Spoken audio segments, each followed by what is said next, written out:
Friends, मैं हूँ Deep Langanoja and welcome to the coding edge.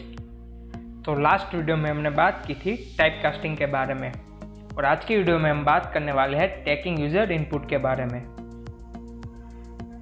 तो अभी तक हमने जितने भी प्रोग्राम्स किए उसमें हमने बार बार वैल्यू को असाइन किया था, राइट। हम जैसे इंट x = 6 लेते तो जो 6 वैल्यू है वो हमने खुद कंप्यूटर को दिए थे, हमने यूज़र से नहीं मांगी थी, राइट। मोस्ट ऑफ टाइम आपके प्रोग्राम ऐसे होने वाले हैं जिसमें आप यूज़र से इनपुट मांगोगे।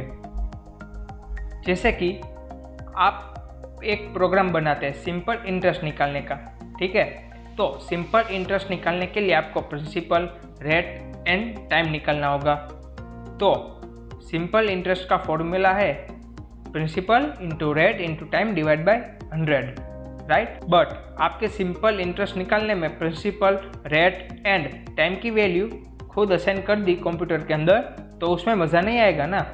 आप ऐसा प्रोग्राम चाहते हो जिसमें आप बार बार वैल्यू डाल सको और बार बार अलग अलग आउटपुट आपको मिल सके।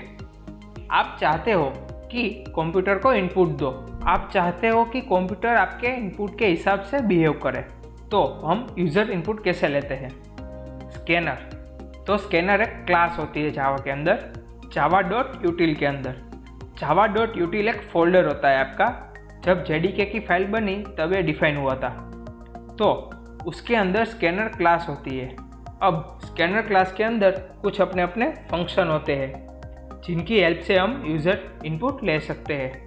तो अब कोड में आते हैं। तो अब हम नया पैकेज क्रिएट करते हैं। सोर्स पैकेज में जाके राइट क्लिक करना है और वहाँ पे आपको जावा पैकेज पे क्लिक करना है। अब हम यहाँ पे नया सोर्स पैकेज बनाएंगे और सोर्स पैकेज का नाम रखेंगे यूज़र इनपुट।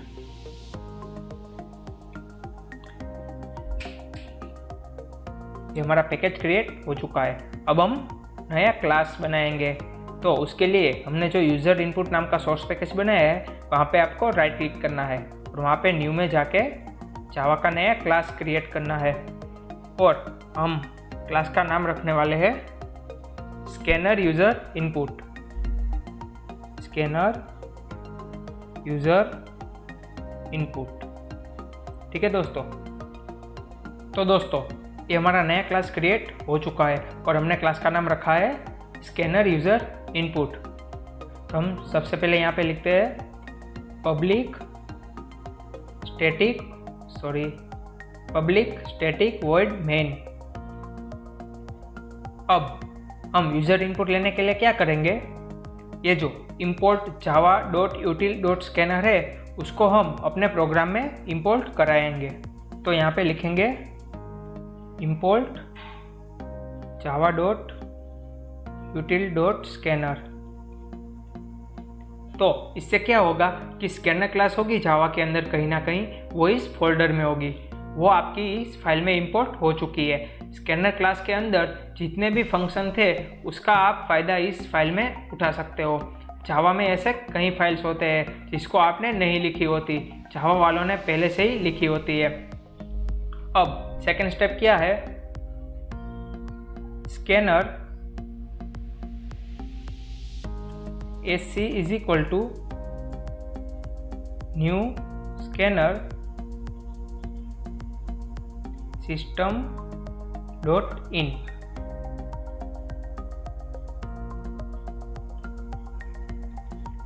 तो इससे क्या हुआ, आपने स्कैनर क्लास का एक ऑब्जेक्ट बना लिया। स्कैनर क्लास है तो उसको आप डायरेक्ट यूज़ नहीं कर सकते, उसके लिए आपको ऑब्जेक्ट चाहिए, वो आपने बना लिया और उसका नाम दिया sc। उसके अंदर आपने पास कर दिया system.input। अब हम क्या कर सकते हैं, इसको इनपुट लेने के लिए यूज़ कर सकते हैं। तो हम यहाँ पे लिखते हैं int x = sc.next int।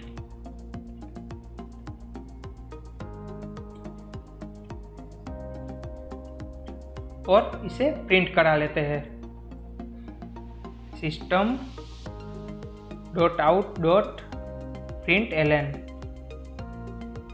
और यहाँ पे हम x को असाइन कर देते हैं। तो दोस्तों अब हमारा प्रोग्राम रन करते हैं। तो देखिए दोस्तों, यहाँ पे प्रोग्राम रन तो हुआ लेकिन कुछ प्रिंट नहीं हुआ। तो program int x is equal to sc.next int पे आया और यहाँ पे रुक गया।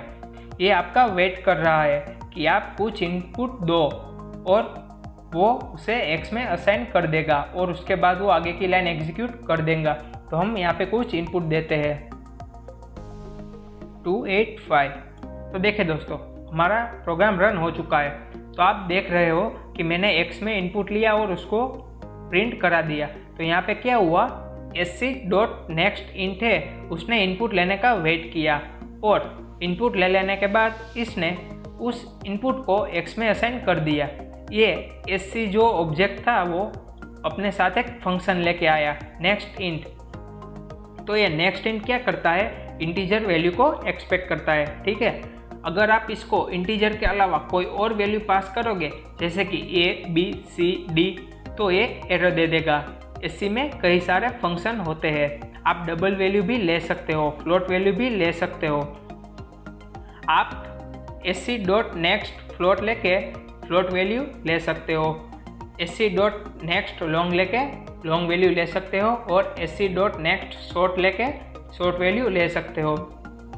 अब एक होता है sc.next लाइन जिसके अंदर आप स्ट्रिंग वैल्यू ले सकते हो। स्ट्रिंग का मतलब क्या होता है, बेसिकली आप इसमें वर्ड्स, सेंटेंस ये सब यूज़र से इनपुट ले सकते हो। तो दोस्तों, अब एक सिंपल इंटरेस्ट निकालने वाला हम प्रोग्राम देखते हैं। तो उसके लिए सबसे पहले मैं ये सब क्लियर कर दूंगा।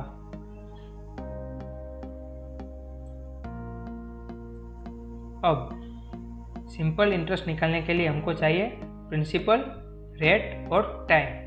तो हम प्रिंसिपल की वैल्यू इंट में लेंगे। Int principal is equal to 3000।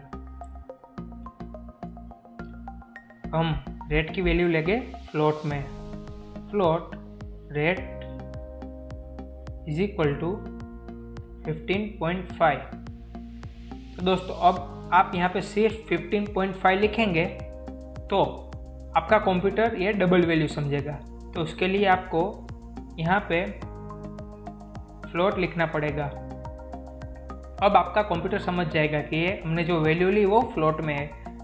या फिर आप यहाँ पे वैल्यू के बाद f लिख सकते हो, तब भी आपका कंप्यूटर समझ जाएगा कि ये फ्लोट वैल्यू है। और हम टाइम लेंगे, टाइम की वैल्यू भी हम इंट में लेंगे। Int time is equal to 12। अब सिंपल इंटरेस्ट निकालेंगे, वो भी हम लेंगे फ्लोट में। Float simple interest is equal to principal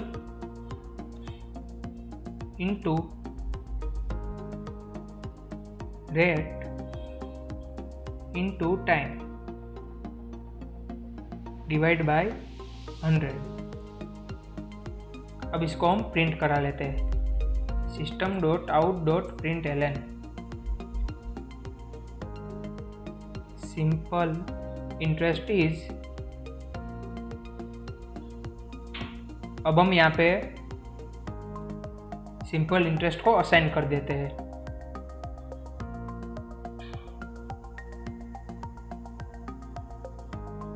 sorry, simple interest.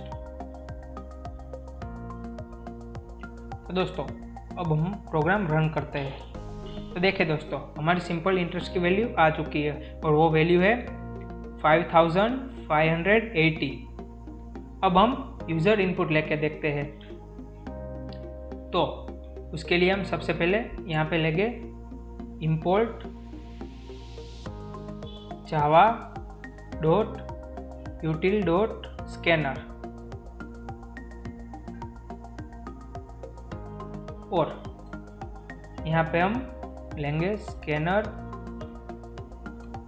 sc is equal to new scanner system.in।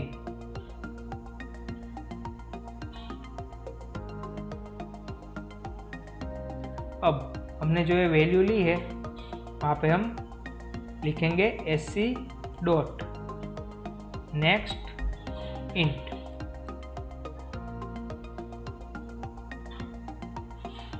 अब ये फ्लोट की वैल्यू है, वहाँ पे भी हम लिखेंगे SC डॉट नेक्स्ट फ्लोट। और टाइम है, वहाँ पे भी हम लिखेंगे SC डॉट नेक्स्ट इंट, क्योंकि हमने टाइम की वैल्यू है वो इंट में ली है। तो दोस्तों अब हम प्रोग्राम रन करके देखते हैं। तो यहाँ पे सबसे पहले ये प्रिंसिपल मांग रहा है, तो उसकी वैल्यू हम डाल देते हैं 2000। उसके बाद रेट, तो उसकी वैल्यू हम लेते हैं 15.5। और उसके बाद टाइम, तो उसकी वैल्यू हम देते हैं 5। तो देखिए दोस्तों, हमारा सिंपल इंटरेस्ट आ चुका है 1550। तो ये हमारा आउटपुट आ चुका है। आप ऐसे और भी प्रोग्राम्स बना सकते हो। तो आज के वीडियो में आपने यूज़र इनपुट लेना सीख लिया, और आज की वीडियो हम यहीं पे ख़त्म करते हैं। अगर आपको कोई डाउट है तो आप कमेंट करके बता सकते हो, या फिर मुझे इंस्टा पे डायरेक्ट DM कर सकते हो। और नेक्स्ट वीडियो में हम बात करेंगे ऑपरेटर्स के बारे में। तो तब तक के लिए बाय बाय दोस्तों, थैंक यू सो मच।